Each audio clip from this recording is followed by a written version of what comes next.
घर में नए मेहमान का आना यकीनन बहुत बड़ी खुशी लेकर आता है, लेकिन साथ ही कुछ आर्थिक चिंताएं भी। तो चलिए आज उत्तर और मध्य भारत में गर्भवती परिवारों को मिलने वाली सरकारी वित्तीय मदद के बारे में जानते हैं और समझते हैं कि ये योजनाएं इस खास समय में कैसे मददगार साबित हो सकती हैं। कितनी सच्ची बात है ना। प्रेगनेंसी एक बेहद इमोशनल सफ़र है, लेकिन डिलीवरी की हकीकत अक्सर एक बड़ी फाइनेंशियल चुनौती बन जाती है। तो आइए देखते हैं कि हमारे अलग अलग राज्य इस चुनौती से निपटने में कैसे मदद कर रहे हैं। तो ये रहा हमारा आज का रोड मैप। हम समझेंगे कि ये योजनाएं एक पैचवर्क रज़ाई की तरह कैसे हैं, जानेंगे मध्य प्रदेश की बड़ी मदद के बारे में, देखेंगे कि दूसरे बच्चे के लिए कहाँ सहारा मिलता है और बिहार जैसे राज्यों में बेटियों पर खास ध्यान क्यों दिया जा रहा है, और आखिर में नेशनल लेवल पर क्या सुरक्षा कवच है। चलिए शुरू करते हैं।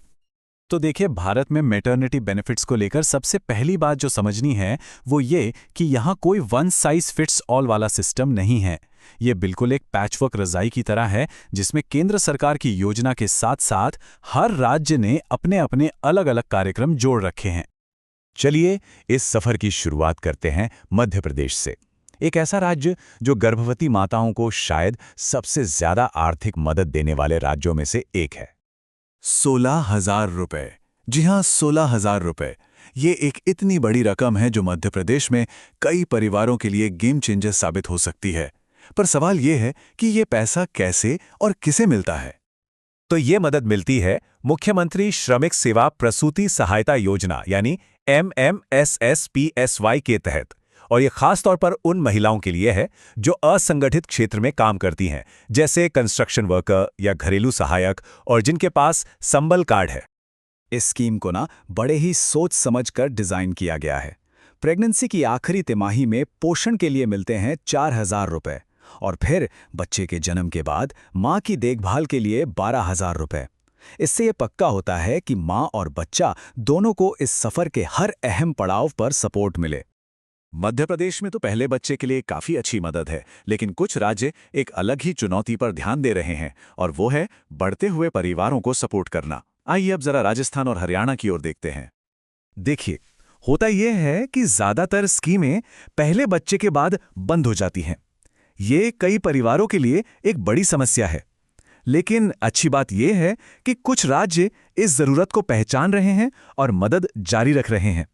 यहाँ हमें दो बिल्कुल अलग अप्रोच देखने को मिलती हैं। राजस्थान, जहाँ दूसरे बच्चे के लिए 6,000 रुपए मिलते हैं, लेकिन 5 किश्तों में, जो रेगुलर हेल्थ चेकअप से जुड़े हैं।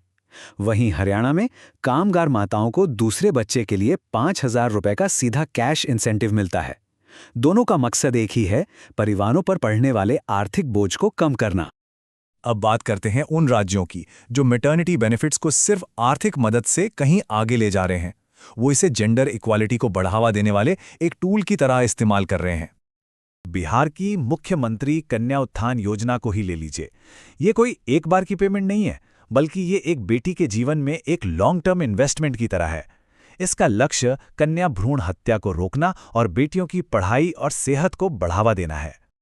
अब देखिए, ये सिर्फ पैसे देने तक सीमित नहीं है। हर पेमेंट एक जरूरी माइलस्टोन से जुड़ा है।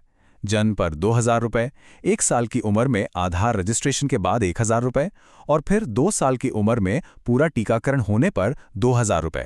ये एक बहुत ही स्मार्ट तरीका है ये सुनिश्चित करने का कि बेटियों को जीवन की सबसे अच्छी शुरुआत मिले। और ऐसा करने वाला बिहार अकेला नहीं है। झारखंड भी अपनी मुख्यमंत्री सुकन्या योजना के साथ बिल्कुल इसी रास्ते पर चल रहा है, जहां बेटियों की पढ़ाई को बढ़ावा देने के लिए अलग अलग स्टेज पर मदद दी जाती है। तो हमने राज्यों की ये खास स्कीम्स तो देख ली, लेकिन इन सब के ऊपर एक नेशनल सेफ्टी नेट भी है। चलिए अब PMMVY को समझते हैं, जो केंद्र सरकार का कार्यक्रम है और पूरे भारत में लाखों महिलाओं के लिए एक बेसलाइन सपोर्ट का काम करता है। प्रधानमंत्री मातृ वंदना योजना यानी PMMVY के तहत पहले बच्चे के लिए 5,000 रुपए मिलते हैं, जो 2 किश्तों में आते हैं। और एक खास बात, अगर दूसरा बच्चा बेटी हो तो 6,000 रुपए की मदद एक ही किश्त में दी जाती है।